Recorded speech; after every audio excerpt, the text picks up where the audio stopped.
નમસ્કાર, YNN ન્યૂઝમાં આપનું સ્વાગત છે। સમાચારમાં વાત કરીએ તો શહેરના છાણી વિસ્તારમાં સામાજિક અને શૈક્ષણિક પ્રવૃત્તિઓમાં અગ્રેસર રહેતી સંસ્થા જલારામ ચોપડા વિતરણ દ્વારા સેવા કાર્યોના 16 વર્ષ પૂર્ણ કરી 17મા વર્ષમાં મંગલ પ્રવેશ કરવામાં આવ્યો છે।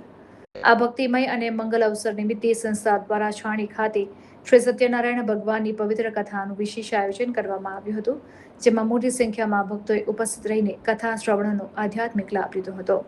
આ સંસ્થા દ્વારા એક સરાહનીય પરંપરા અંતર્ગત કુંવારિકાઓ અને બટુક માટે બટુક ભોજન તથા મહાપ્રસાદનું ભવ્ય આયોજન કરવામાં આવ્યું હતું। આ ધાર્મિક મહોત્સવમાં જલારામ પરિવારના અગ્રણી હાર્દિક શાહ, મંદિરના પૂજ્ય મહંત દિવાકર દાસજી તેમજ વિસ્તારના અગ્રણીઓ જયંતિભાઈ, વિજયભાઈ, રાજુભાઈ, ભરતભાઈ સહિત અન્ય અનેક મહાનુભાવો વિશેષ ઉપસ્થિતિ આપી હતી અને કાર્યક્રમની શોભા વધારી હતી। મીડિયા સાથેની વાતચીતમાં જલારામ પરિવારના સભ્યોએ જણાવ્યું હતું કે સંસ્થા માત્ર ચોપડા વિતરણ પૂરતી મર્યાદિત નથી, પરંતુ પ્રભુ ભક્તિ અને માનવ સેવાની જ્યોત જલતી રાખવા માટે વર્ષ દરમિયાન આવા અનેકવિધ ધાર્મિક, સામાજિક અને સેવાકીય કાર્યક્રમો સતત કરતી રહી છે।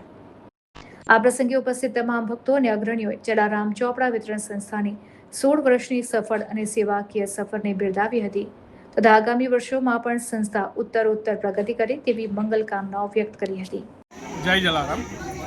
જલારામ રાહતદંડ નોટ ચોપડા વિતરણ તરફથી આજે 16મા વર્ષના મંગલ પ્રવેશ નિમિત્તે આજે સવારથી કાર્યક્રમ કરવામાં આવ્યા છે।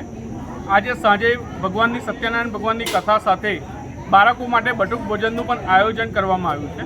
સાથે સાથે જલારામ ચોપડા વિતરણ આવું ઘણેક કાર્યક્રમ કરતા આવ્યા છે અને વિવિધ કાર્યક્રમ કરીને આગળને આગળ જલારામ પરિવાર અને જલારામ નોટ ચોપડા વિતરણ ખૂબ આગળ વધે એવી સૌને શુભકામના। અમારા દરેક દાતાશ્રીના સહયોગથી આ 16મા વર્ષના મંગલ પ્રવેશ નિમિત્તે ઉજવણી કરવામાં આવી છે। જય જલારામ, હાર્દિક શાહ, જલારામ પરિવાર છાણી। Subscribe now and press the bell icon. Never miss an update.